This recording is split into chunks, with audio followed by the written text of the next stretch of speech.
झालेल्या सर्व घटनेचं वर्णन संध्याकाळी ऐकलं. शोनानं सांगितलं की त्याच्या खोंडानं मला उडवून लावण्यासाठी अनेक प्रकार केले होते, पण माझ्या पुढं त्याचं काहीच चाललं नाही. चांगल्या 2 घटका तो 4 पाय उधळीत मान झटकत होता. त्यानं आपल्या शरीराला अनेक विचित्र झटके दिले होते. मधूनच तो उंच उडी मारी, पायांच्या खुरांनी जमीन उकरी, पण शेवटी तो दमला आणि गप्प उभा राहिला. त्याच्या तोंडातून फेसाची धार लागली. तो एकसारखा फुसफुसू लागला. तेवढ्यात शोनानं धावत जाऊन बाबांना बोलावून आणलं. त्यांनीच त्याला वेग घातले, पण माझ्या हातांची पकड सोडविताना मात्र त्यांना फारच त्रास झाला. माझ्या अंगाला हात लावला की अग्नीसारखा चटका बसत होता म्हणे. मी विचारू लागलो, 2 घटका एका रानटी शक्तीशी झटपट खेळूनही माझ्या अंगावर एक सुद्धा ओरखडा कसा नव्हता. माझं शरीर हाताला चटका बसण्याइतपत कसं तापू शकलं? शोनाला मी कुतूहलानं विचारलं, शोना, तुला कधी खेळताना लागलं होतं काय रे? तो म्हणाला, अनेकदा.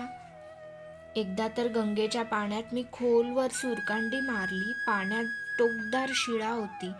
माझं डोकं नेमकं तिच्यावरच आदळलं. एकदम डोळ्यांसमोर काजवे चमकले. पाण्याबाहेर आलो. तो पाण्याचा रंग लाल भडक करीतच माझ्या डोक्याला खोक पडली होती. ब्रह्मदत्तानंच मला पाण्याबाहेर काढलं होतं. कसला तरी औषधी पाला दगडानं वाटून त्यानं त्याचा रस माझ्या डोक्यावर सोडला होता. आई रागावेल म्हणून मी हे तिला कधीच सांगितलं नाही. तूही सांगू नकोस. माझ्या पुढं डोकं वाकून त्यानं डोक्यावरची जखमेची खून मला दाखविली. शोनाला खोक पडते, त्याच्या अंगातून रक्त वाहतं, मग माझ्याही अंगातून ते वाहणारच.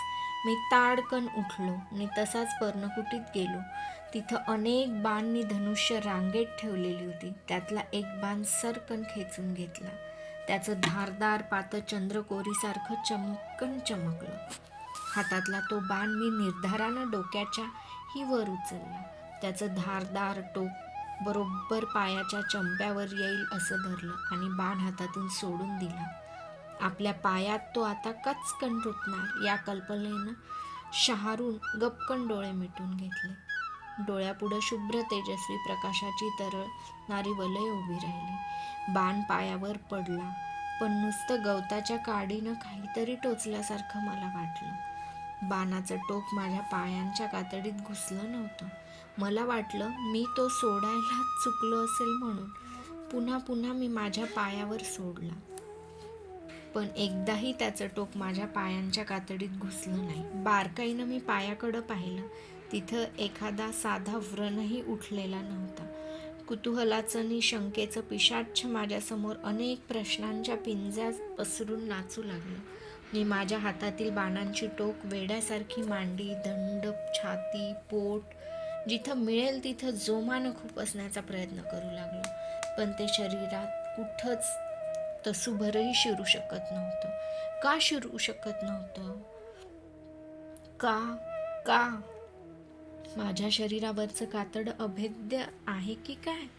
मनाच्या आकाशातून शंकेची एक वीज या कडेपासून त्या कडेपर्यंत कडाडत गेली. होय, माझ्या सर्वांगाभोवती एक कशानंही न तुटणारं अभेद्य कवचच असलं पाहिजे. अभेद्य कवच.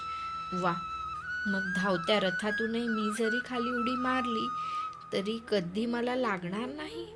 दगड, धोंडे किंवा कसलंही शस्त्र यापासून माझ्यावर कधीच घाव होणार नाहीत. घाव होणार नाहीत म्हणजे मी कधीही मरणार नाही. कधीही मरणार नाही. माझी ही सोनेरी रंगाची त्वचा अशीच सदैव झळाळत राहणार. मी अमर राहणार. माझी त्वचा अभेद्य आहे म्हणूनच आज त्या उन्मत्त खोंडाशी झगडताना मला कुठंच नाही लागलं. मला कवच आहे. माझ्या कानात झगझगणारी कुंडलं आहेत. शोन माझा सख्खा भाऊ आहे, तरीही त्याला मात्र कवच किंवा कुंडलं यापैकी काहीच नाही. मला एकट्यालाच ती का मिळाली? मी कोण आहे? कोण आहे मी? शंकेची टिटवी माझ्या मनाच्या आकाशात कर्कशपणे केकाटू लागली. उलटसुलट विचारांचा अग्नी धुमसू लागला. वाटलं आपण या सर्वांहून कोणीतरी वेगळे आहोत. त्याच्यातनी आपल्यात फारच मोठं अंतर आहे. पण या विचारांची माझी मलाच खंत वाटू लागली. ज्या राधा मातेचं दूध मी प्यायलो होतो, जिच्या रक्तामांसांचा वसा मी घेऊन वाढलो होतो, जिनं माझ्यासाठी काबाड कष्टांचा पर्वत उपसला होता, तिच्या प्रेमाशी, त्या विचारांनी मी कृतज्ञच होतो नव्हतो का? वसुदादा, वसुदादा म्हणून ज्यानं माझ्या नावाचा निरागसपणे एकसारखा जप केला होता, त्या माझ्या प्रेमळ भावाशी ती प्रतारणा नव्हती काय? माझं मन बंड करून उठलं आणि मला कठोर जाणीव करून देऊ लागलं. मी कोण आहे, मी कोण आहे, असा वेड्यासारखा किंचाळू नकोस. लक्षात ठेव, तू अधिरथ बाबा आणि राधा माता यांचा मुलगा आहेस. सूतपुत्र कर्ण आहेस. शोणाचा वडील बंधू कर्ण आहेस.